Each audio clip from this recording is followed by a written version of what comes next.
So welcome to Introduction to Broadcast, and I'm going to focus on essential journalistic skills. And as we think of broadcast traditionally, it's associated with TV and radio. Are there any other media that you can think of that a fashion journalist nowadays uses? Maybe social media? Yes, social media, thank you.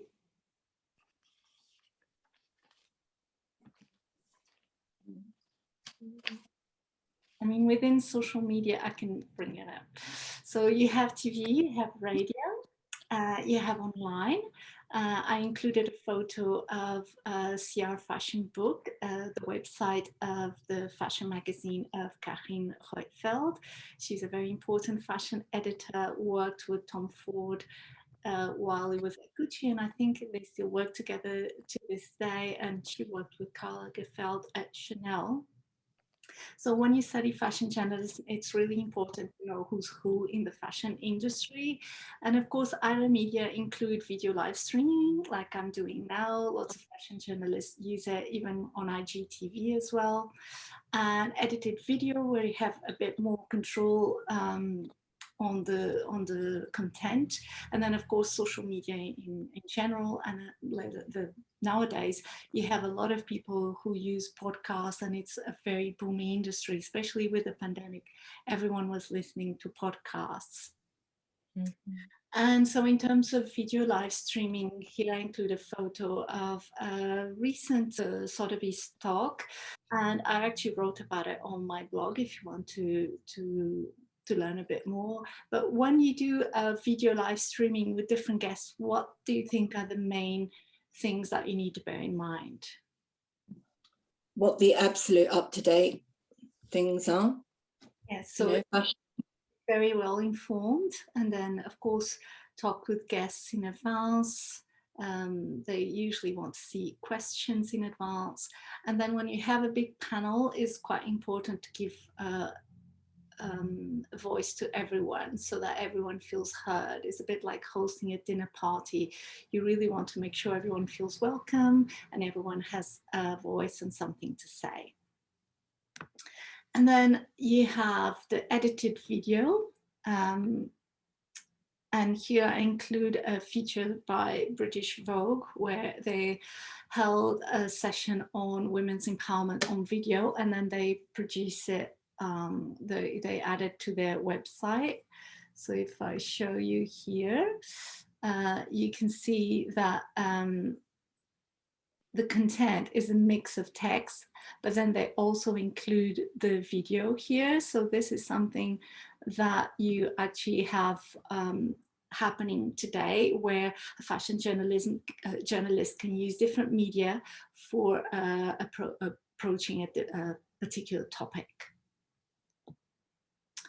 And then, of course, as you mentioned, there's social media. And in terms of YouTube, there are a few YouTubers that are quite, that present quite professional work. One of those is Romy Street. She's a Victoria's Secret model. As you can see, she has 1.84 million subscribers, where, for instance, Harper's Bazaar magazine has 1.51 million subscribers.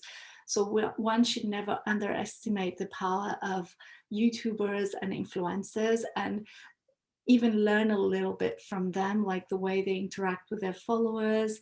And when you're writing for a magazine or a website, you have to understand that they're actually your competition. So it's important to know what they're up to, and their videos tend to be quite well edited as well.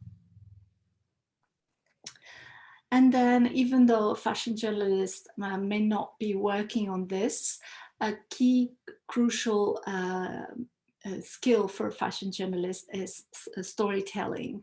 And this can be useful to really watch fashion films, and they actually grown exponentially during the pandemic because lots of designers couldn't present their collection on a catwalk show, and they use fashion films to really to really present the collection in a creative way.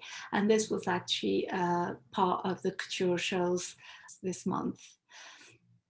And then another good way of storytelling happens in fashion advertising. So I want you to look at this video and then let me know in terms of storytelling, why do you think it was such a successful campaign that actually won a Silver Lion Award at Cannes Lion Festival 2021. Any items acquired can be returned, with all tags still attached and in their original packaging. All products offered bear an identification label and must be tried on without removing the tag. The products must be in the same condition they were received in. The clothes does not show signs of use, wear, wash, or damage in any way. Yeah! Well, anyway, all items have to be returned with the labels in order to be accepted. So in case of buying, wearing, and returning clothes, remember to enjoy before returning. So why do you think this was a successful campaign in terms of storytelling? I think it's a humanistic story. I think it actually is rooted within the customer. I mean, everybody does this at some point in their lives. So I think it's really kind of speaks to that, but which is kind of interesting at the same time, because it's, you know, they're going to be losing money with the return, but at the same time, it's kind of like it has a bit of charm to it because everybody's like, you know, they've experienced that themselves. Yes, so basically Diesel was very clever because one of the biggest issues they have in e-commerce is the returns. Lots of people buy online, but then that means lots of people return as well. And so they picked up on that major issue and really reverse it and made the most of it. So basically they really go into their target audience, they put their lifestyle there, and even the narrator, the choice of music, everything is really tells a story. And the funny thing is, it really increased sales and reduced returns. So that was a very successful campaign. And then, of course, the podcasts. I mean, in terms of social media and podcasts, I mean, if one was to study properly, it would take a few sessions to cover because it's so big. I mean, nowadays, each social media has its own function and its own target audience. So it's really important to go through each in particular. But podcasts, as I said, is a very big thing. And lots of fashion journalists use podcasts to engage with their audience.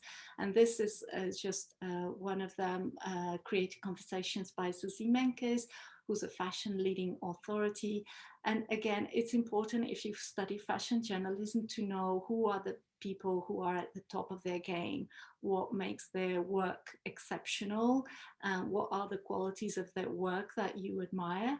But of course, the main point is not for you to imitate anyone, but to really admire the qualities of their work and then find your own voice. When we think about writing and creating broadcast content, what do you think are the first steps or the main things to have in mind from the start?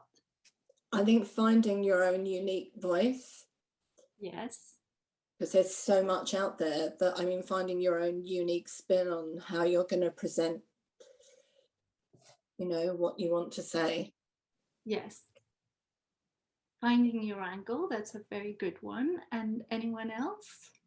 Maybe finding like a niche area, because then you have more of like a targeted audience as well, who kind of know that you're the voice for that kind of area and that you're the go-to person. Yes, definitely. I mean, knowing your target audience is crucial.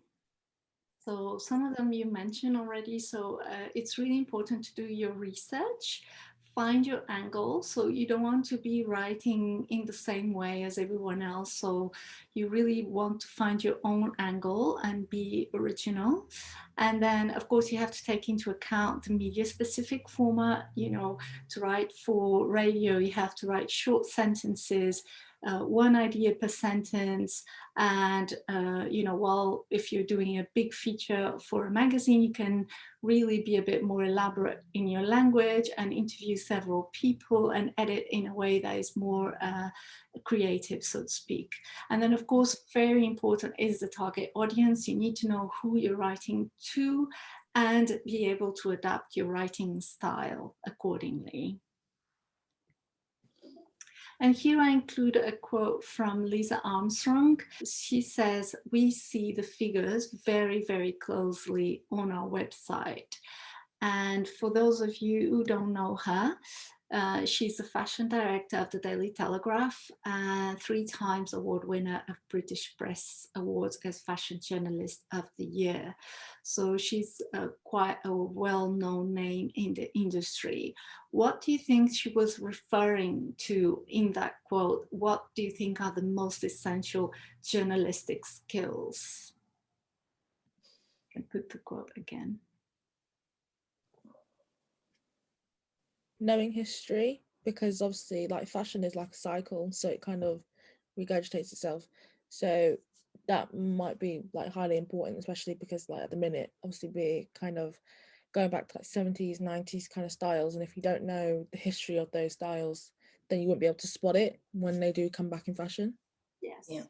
that goes into the research and resourcefulness. You need to know where to go to find your information. Anything else, like if you're going to prepare a piece, or if I put the quote back again, I mean, I do recommend listening to this podcast because she has been working in the fashion industry for a very long time, and you do have a sense of how the fashion journalism has evolved over the last few decades. So one thing that is really crucial these days is to be able to pay attention to data analytics. It's not as glamorous as one immediately thinks, but it's quite crucial to know how your audience is reacting. So I just bring it up. So you need to be resourceful, knowing where to find your information. You need to have interviewing and packaging skills. Nowadays, I mean, that has always been the case. You always work to deadlines, but now with technology, the deadlines are quicker and quicker. So you need to really work very quickly if you need to put a piece online in like in half an hour or so. It's important to be accurate, know your facts and figures, especially nowadays where you have so much fake news and fake information. You really need to be able to be accurate. And it's also important to have a bit of legal knowledge in terms of data protection and copyrights for music and for images.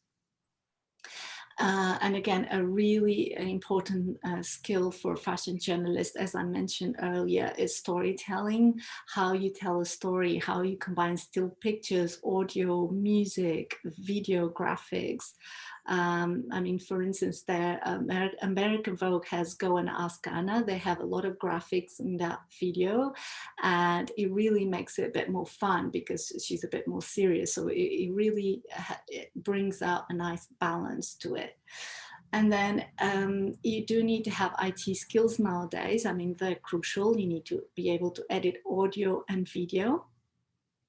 They tend to be quite similar. So once you work with one, you tend to know how to work with another. I mean, for instance, when I was working at BBC, they commissioned their own software for audio. They have Radio Man where you edit audio with that. But for instance, when I was living in Paris and I worked for Euronews as a freelancer, then they also had another different video editing software. But again, they tend to be similar. Some are more user-friendly than others. But once you know how to work with one, then you can actually work with others as well. And then, of course, social media nowadays is really important for a fashion journalist to be on top of social media, spot trends, find stories, get in contact with people, reach. You can actually promote your work on social media. And as I mentioned earlier, data analysis is very important to really know how your audience is reacting to your stories. And news, obviously. And then flexibility. It's really important to embrace change and adapt to evolving trends. And if you listen to that podcast with Liz Armstrong, you really know how much things have changed. And, you know, you really need to keep in tune with what's happening. And now I have a short activity. I'm going to show you a video, and I want you to think about all the different elements that actually went into that video. And it's a video by British Vogue, as you can see.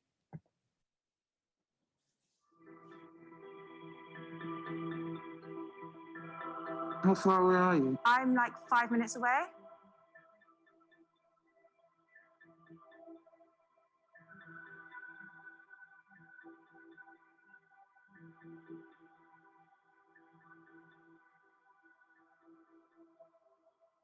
It's been a bit of a difficult year, hasn't it? Yeah. It's been tough, it's been fraught. What have you learned this year?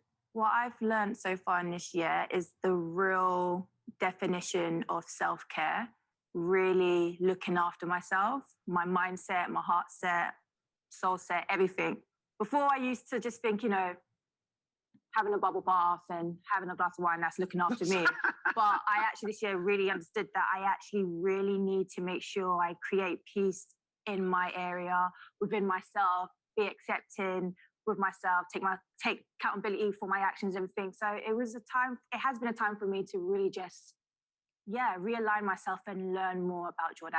You've always been sort of very outspoken about racism in fashion.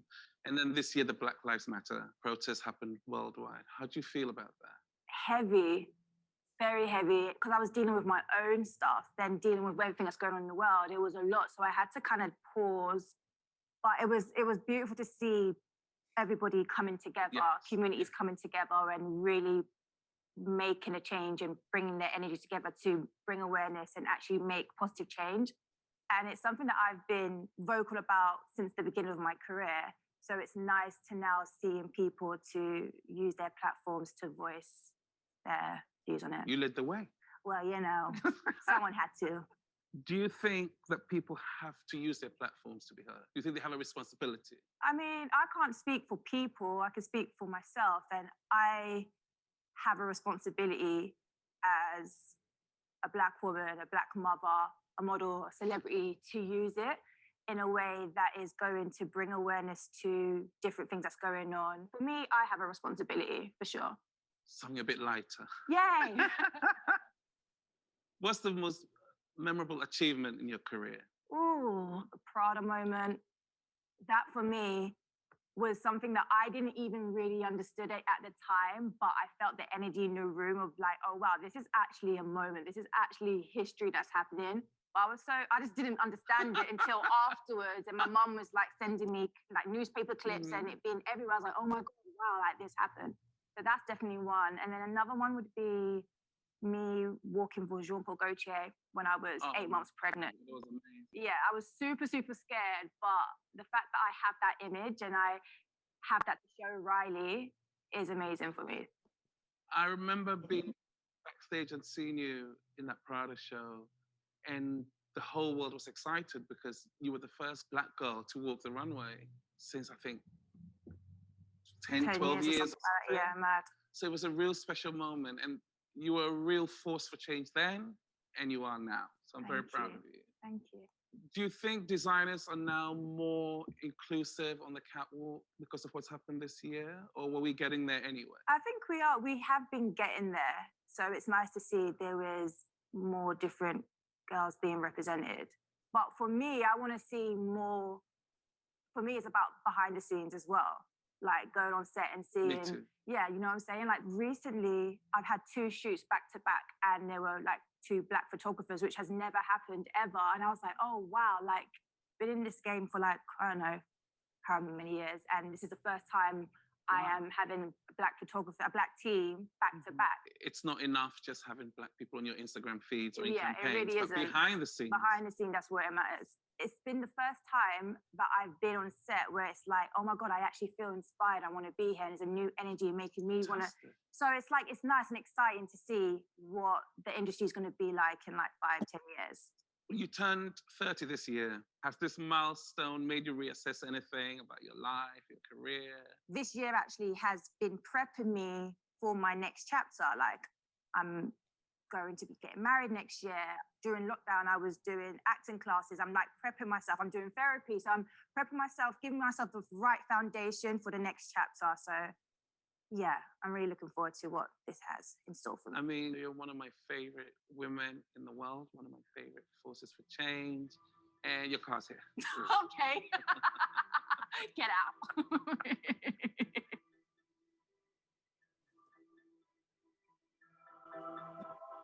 Very good choice. Oh, do you have any ideas about what went into this video?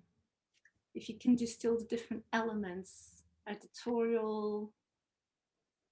I think bringing it into kind of like absolute current, you know, with the COVID, and she was driving a BMW, and, you know, and the re-emphasize of the Black Lives Matter. And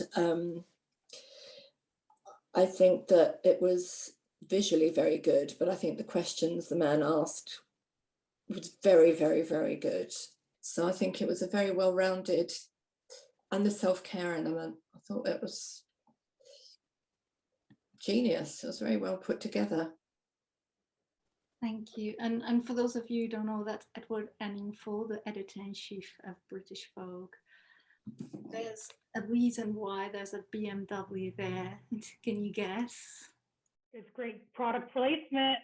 They probably sponsored the video. Exactly, exactly. So when you produce videos, sometimes or most times you actually have sponsors and or brand partnerships, and then they get visibility as well. And of course, the questions, you need to ask relevant questions. Anything else? Maybe the styling of the video. Yes, the style. Yeah, because their outfits kind of seem, I mean, they're not matching, but they like they work together kind of thing. So like visually pleasing to the viewer. Yes. Those outfits also relate to that the colour palette of the entire video, don't they? Even the cinematography of the shots of the car. I felt that his questions were impeccably researched. He's obviously a fan, obviously somebody who is really aware of her journey. He was asking questions that had lots of layers and were giving her a platform to speak in depth about things that she was passionate about. So it's promoting her, talk about how relevant she is in this cultural moment that's happening. Yes, I mean, that's something that a fashion journalist really needs to bear in mind, the contemporary issues. And of course, fashion, racism in fashion is a very contemporary issue. And so basically, when you produce a video, it's important to think about the titles, the music. As you could see, the music as the BMW got into the scene was very soothing, and the interview location, the background, in this case, it was a studio, so you have complete control over the light. Brand partnerships and sponsorship, we talked about already, and then information about interviewee and credits. In this case, sometimes it's the interviewer who introduces the interviewee, but in this case, it was a short paragraph at the beginning and then the credits at the end. Those are really important so that everyone worked on the video is recognized.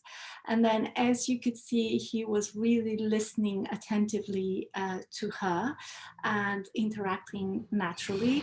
Some sometimes if you're too focused on the questions and your preparation, sometimes you forget to be in the present moment and listening to what the interviewee is saying. And he was spot on. Ask relevant questions, add information to elucidate the audience. If you remember when he asked her about the most proud moment of her career, she said prouder moment. And of course, if you're not familiar with fashion, you might not know what she meant. And he actually jumped in and he said that was the first time a Black model walked on a Prada catwalk for 10 to 12 years. So that was quite a significant moment. And address contemporary issues. We already mentioned that. And of course, be personable, but without intruding. You know, he really left her at ease to mention the engagement. Of course, being a celebrity, that's what most people want to know about her personal life, especially an engagement is a joyful occasion. But he didn't ask about it directly. He really left it to her to decide what she wanted to tell. And that was very skillfully done. So as you can see, a fashion journalist really has to be an all-rounder. And be informed. If you want to address contemporary issues, you need to be informed about what happens in other creative industries, what happens in the news, what happens in terms of consumer behavior. So it's really important to be informed. And now there's a bit of time for questions and answers. Do you have any questions for me? You can turn your video on now if you want, because I'm not I was presenting. going to ask the proverbial question, like everybody asked. I mean, what's the first step in getting your foot in the door? Well, if you can, the best thing is to actually do internships and, you know, try websites or platforms or media that you connect with, and really suggest to do internships. I mean, that is the best way to start. I mean, personally, I did 5 different internships after my studies and also during my studies as well. But of course, then it's a good way to start. Or if you really like the work of someone, you can also ask to shadow that person for like a couple of months and try to learn as much as possible. And nowadays, honestly, nowadays you can also do your own blog, do your own video, do your own website. So nowadays with technology, you can really put yourself out there. That's great. Thank you. Anyone else?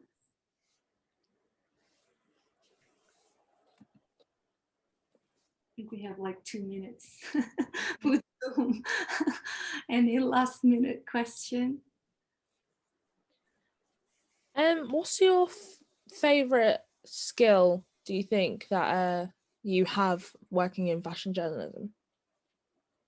Well, for me, it's storytelling. I do love to tell a story and I love to edit things out and talk with different people, get different viewpoints.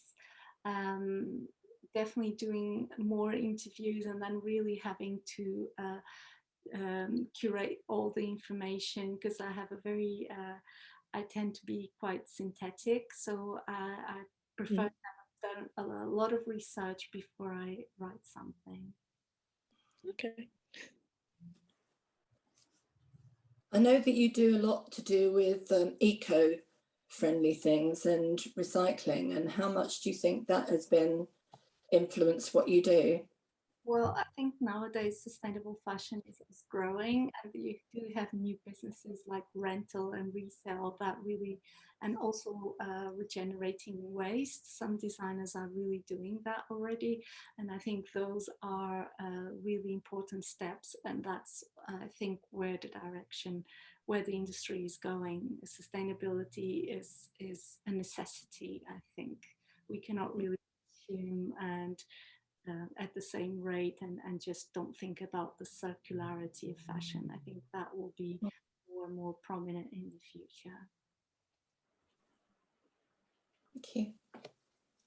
Okay, so I think I'm going to say goodbye for now. Thank you so much for joining me. I will edit this and then I'll put it on my YouTube channel. And I hope this was helpful. And in the meantime, if you have any questions, feel free to email me and I'm happy to answer to the best of my ability.